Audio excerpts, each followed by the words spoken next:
ഇപ്പോൾ ഈ തെരച്ചിൽ നടക്കുന്ന മേഖലകൾ സംബന്ധിച്ചുള്ള കൂടുതൽ വിവരങ്ങൾ നമുക്ക് ലഭ്യമായി വരുന്നുണ്ട്. അതോടൊപ്പം തന്നെ ഈ സംഘത്തെ നിയോഗിച്ചിരിക്കുന്നു. അവർ പുനരധിവാസത്തിനായിട്ടുള്ള കൃത്യമായ സ്ഥലങ്ങൾ കണ്ടെത്തുന്നതിനായിട്ടുള്ള തെരച്ചിലിലുമാണ്. ചില മേഖലകളിലേക്ക് മാത്രമാക്കിയാണ് ഇപ്പോൾ തെരച്ചിൽ ചുരുക്കിയിരിക്കുന്നത്. ദീപക് മോഹൻ നമുക്ക് പോകേണ്ട. ദീപക് മോഹൻ 14-ാം ദിവസത്തിലേക്ക്, ദുരന്തം നടന്ന് 14-ാം ദിവസത്തിലേക്ക് എത്തുമ്പോൾ ഇന്ന് വയനാട്ടിൽ എന്തൊക്കെയാണ് സംഭവിച്ചുകൊണ്ടിരിക്കുന്നത്?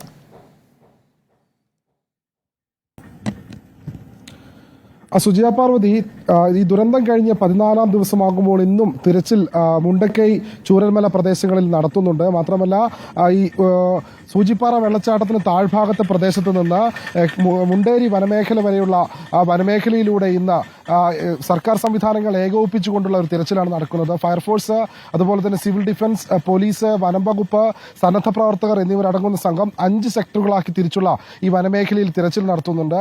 ഉച്ചയോടുകൂടി കേന്ദ്ര സംഘം ഈ മേഖലയിലെത്തി കൂടുതൽ പരിശോധനകൾ നടത്തും. അതായത് മുണ്ടക്കൈയും ചൂരൽമലയും ഉൾപ്പെടുന്ന പ്രദേശങ്ങളിൽ ആ ഭാഗം ഈ 6-അംഗ സംഘം എത്തി പരിശോധന നടത്തും. അതിനുശേഷമായിരിക്കും കൂടുതൽ വിവരങ്ങൾ അറിയുക. ഏതായാലും ഇന്ന് വിശദമായ തിരച്ചിൽ തന്നെ നടത്തുന്നുണ്ട്. അതോടൊപ്പം ഈ വനമേഖലയിൽ ഇനിയും കണ്ടെത്താനുള്ള മൃതദേഹ ഭാഗങ്ങൾ കണ്ടെത്താനുള്ള തിരച്ചിലാണ് ഇപ്പോൾ ഈ സംഘം ഇറങ്ങിയിരിക്കുന്നത്. രാവിലെ 6 മണി മുതൽ തന്നെ പരപ്പൻപാറ ഉള്ള പ്രദേശത്തും ഒപ്പം കുമ്പളപ്പാറ, അതുപോലെ തന്നെ ഈ ഇരുപ്പുകുത്തി തുടങ്ങിയുള്ള പ്രദേശങ്ങളിലുമൊക്കെ രാവിലെ മുതലുള്ള ഈ സന്നദ്ധ സംഘങ്ങൾ പ്രദേശത്ത് തിരച്ചിൽ നടത്തുന്നുണ്ട്. മുണ്ടക്കൈയിലും ഇന്ന് വിശദമായ തിരച്ചിൽ നടത്തുന്നു. മാത്രമല്ല ക്യാമ്പുകളിലുള്ള ആളുകളെ മാറ്റി താമസിപ്പിക്കാനുള്ള താൽക്കാലികമായുള്ള വാടക വീടുകൾ ഒരുങ്ങിയിട്ടുണ്ടെന്ന് ഇന്നലെ മന്ത്രി മുഹമ്മദ് റിയാസ് നമ്മളോട് വ്യക്തമാക്കിയിരുന്നു. അതനുസരിച്ച് കൂടുതൽ സൗകര്യങ്ങൾ അവർക്ക് ഒരുക്കാനുള്ള കാര്യങ്ങളും നടന്നുകൊണ്ടിരിക്കുകയാണ്. സുജിയ, ദീപക് മോഹനാണ് വിവരങ്ങൾ നൽകിക്കൊണ്ടിരിക്കുന്നത്. നമുക്കൊപ്പം ഇപ്പോൾ മുബഷിർ പി അക്ബർ ഉണ്ട്. മുബഷിർ, ഇന്നത്തെ തെരച്ചിലിൽ എത്ര പേരെ നിയോഗിച്ചിട്ടുണ്ട്? അതിൽ എത്ര പേരെ ഇപ്പോൾ മുബഷിർ നിൽക്കുന്ന ഇടത്ത് കാണാൻ കഴിയുന്നുണ്ട്?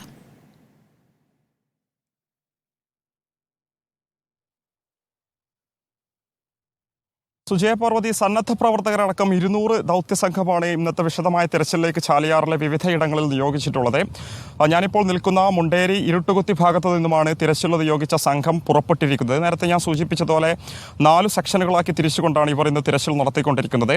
ഇപ്പോൾ നമുക്ക് ദൃശ്യങ്ങളിൽ കാണാം, ഈ ഇരുട്ടുകുത്തി ഭാഗത്തെ പ്രദേശവാസികൾ അവർ നിർമ്മിച്ചെടുത്ത ഒരു ചെങ്ങാടമാണ്. നേരത്തെയൊക്കെ തന്നെ ഈ മറുകരയിലേക്ക് എത്താൻ ഈ ഇവിടെയുള്ള സന്നദ്ധ പ്രവർത്തകരാണെങ്കിലും ദൗത്യസംഘമാണെങ്കിലും ഉപയോഗിച്ചിരുന്നത് ഈ ഒരു ചെങ്ങാടമായിരുന്നു. പുഴയുടെ ഒഴുക്ക് കുറഞ്ഞതുകൊണ്ട് എളുപ്പമായി തന്നെ ആ ഒരു ചെങ്ങാടം ഉപയോഗിക്കാൻ സാധിക്കുമെന്നുള്ളതാണ്. നേരത്തെ വലിയ പ്രയാസമായിരുന്നു അവ ഉപയോഗിച്ചുകൊണ്ട് മറുകരയിലേക്ക് എത്താൻ. 2019 പ്രളയത്തിലായിരുന്നു ഇവിടെയുള്ള പാലം ഒലിച്ചു പോയിരുന്നത്. അതിനെ തുടർന്നായിരുന്നു ഇത്തരമൊരു സംവിധാനം ഉണ്ടാക്കിയിരുന്നത്.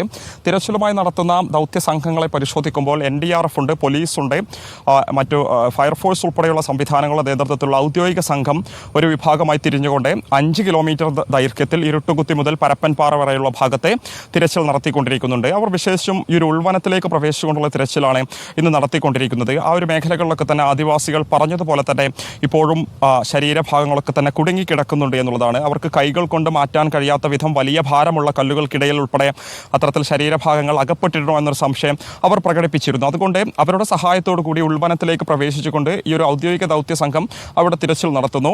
മറ്റൊരു ഭാഗത്ത് സന്നദ്ധ പ്രവർത്തകർ ഉൾപ്പെടുന്ന ദൗത്യ സംഘം തിരച്ചിൽ നടത്തുന്നു എന്നുള്ളതാണ്. അതായത് ഈ മറ്റു പാണായി ഭാഗം മുതൽ പാണൻകയം മുതൽ പൂക്കോട്ടുമന വരെയുള്ള ഭാഗത്ത് 10 സന്നദ്ധ പ്രവർത്തകർ ഉൾപ്പെടെ 50-അംഗ സംഘമാണ് നിലവിൽ തിരച്ചിൽ നടത്തിക്കൊണ്ടിരിക്കുന്നത്. 3ാമത്തെ സ്പോട്ട് എന്ന് പറയുന്നത് പൂക്കോട്ടുമന മുതൽ ചാലിയാർ മുക്ക് വരെയാണ്. ചാലിയാർ മുക്ക് എന്ന് പറയുന്നത് ഇവിടെ നിന്നും ഏകദേശം 6 കിലോമീറ്റർ അപ്പുറത്ത് 3 പുഴകൾ സംഗമിക്കുന്ന മേഖലയാണ്. കഴിഞ്ഞ ദിവസം ഈ ഒരു ചാലിയാർ മുക്ക് ഭാഗത്തു നിന്നും ഒരു മൃതദേഹം കണ്ടെടുത്തിരുന്നു. ഒരുപക്ഷെ ഈ 3 പുഴകൾ സംഗമിക്കുന്ന മേഖലയായതുകൊണ്ട് തന്നെ പുഴയിൽ ഇപ്പോഴും അകപ്പെട്ട് കിടക്കുന്ന, അല്ലെങ്കിൽ പുഴയിൽ മരത്തടി കഷ്ണങ്ങൾക്കിടയിലും പാറക്കഷ്ണങ്ങൾക്കിടയിലും അകപ്പെട്ട് കിടക്കുന്ന ഇത്തരത്തിലുള്ള ജീവനറ്റ ശരീരങ്ങളാണെങ്കിലോ അല്ലെങ്കിൽ മൃതദേഹങ്ങളുടെ ശരീരഭാഗങ്ങളാണെങ്കിലോ അത് കൂടുതലായിട്ടും ഈ ചാലിയാർ മുക്ക് പോലെയുള്ള മേഖലകളിലേക്ക് ഒലിച്ചു വരാനുള്ള സാധ്യതയാണ് കാണുന്നത്.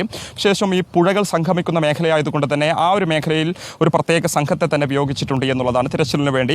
മറ്റൊരു പ്രധാനപ്പെട്ട ഇടം ഇരുട്ടുകുത്തി മുതൽ കുമ്പളപ്പാറ വരെയുള്ള മേഖലയാണ്.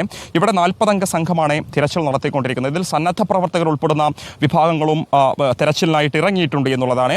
ആദ്യഘട്ടത്തിൽ നടത്തിയ തിരച്ചിലായിരുന്നു ഏകദേശം 70-ലധികം നമ്മുടെ പ്രിയപ്പെട്ട ആളുകളുടെ ജീവനറ്റ ശരീരങ്ങൾ ഉൾപ്പെടെ കണ്ടെത്തിയിരുന്നത്. 130-ലധികം ശരീരത്തിൻ്റെ വിവിധ ഭാഗങ്ങളും ഇവിടെ നിന്നൊക്കെ തന്നെ കണ്ടെത്തിയിരുന്നു. അത് പ്രധാനമായും വനമേഖലകളിൽ നിന്നായിരുന്നു. ഉണ്ടായിരുന്നു, പുഴയോട് ചേർന്നിട്ടുള്ള വനമേഖലകളിലായിരുന്നു. കാരണം ആദ്യഘട്ടത്തിൽ ഉരുൾപൊട്ടലുണ്ടായിരുന്ന സമയത്ത് സാധാരണഗതിയിൽ ചാലിയാർ പുഴ ഒഴുകുന്ന മേഖലയിൽ നിന്നും കര കവിഞ്ഞുകൊണ്ട് തൊട്ടപ്പുറത്തുള്ള ഇരുട്ടുകുത്തി ഉൾപ്പെടെയുള്ള പ്രദേശങ്ങളിലൂടെ ഒഴുകി വന്നിരുന്നു. ആ നിലയിൽ വലിയ രീതിയിൽ ശക്തമായ കുത്തൊഴുക്ക് പുഴയിലുണ്ടായിരുന്നു. ജലനിരപ്പ് വളരെ ഉയർന്ന തോതിലുണ്ടായിരുന്നു. ആ ഒരു ഘട്ടത്തിലാവാം അത്തരത്തിൽ പുഴയ്ക്ക് മുകളിലൂടെ ഒഴുകി വന്നപ്പോൾ വനത്തിൽ ഉൾപ്പെടെ അകപ്പെട്ടത് എന്നുള്ളതാണ് ഇവിടെ തിരച്ചിൽ നടത്തിയിരുന്ന സംഘങ്ങളൊക്കെ തന്നെ നമ്മളോടും പറഞ്ഞിരുന്നത്. അപ്പോൾ ആ ഒരു സമയത്ത് വന്നതുപോലെയുള്ള മൃതദേഹങ്ങളാണെങ്കിലും ശരീരഭാഗങ്ങളും ഇത്തരത്തിൽ മേഖലകളിൽ അകപ്പെട്ടിട്ടുണ്ടോ എന്നൊരു സംശയത്തിൻ്റെ അടിസ്ഥാനത്തിലാണ് ഇപ്പോൾ ഇരുട്ടുകുത്തി പോലെയുള്ള കുമ്പളപ്പാറ പോലെയുള്ള മേഖലകളിൽ തിരച്ചിൽ നടത്തിക്കൊണ്ടിരിക്കുന്നത്. രാവിലെ 8:30 തന്നെ ദൗത്യസംഘം ഇവിടെ എത്തി. അവരൊക്കെ തന്നെ വിവിധ മേഖലകളിലേക്ക് പ്രവേശിച്ച് തിരച്ചിൽ ആരംഭിച്ചിട്ടുണ്ട്. തെളിഞ്ഞ കാലാവസ്ഥയായതുകൊണ്ട് തന്നെ മറ്റു വെല്ലുവിളികളൊന്നും തന്നെ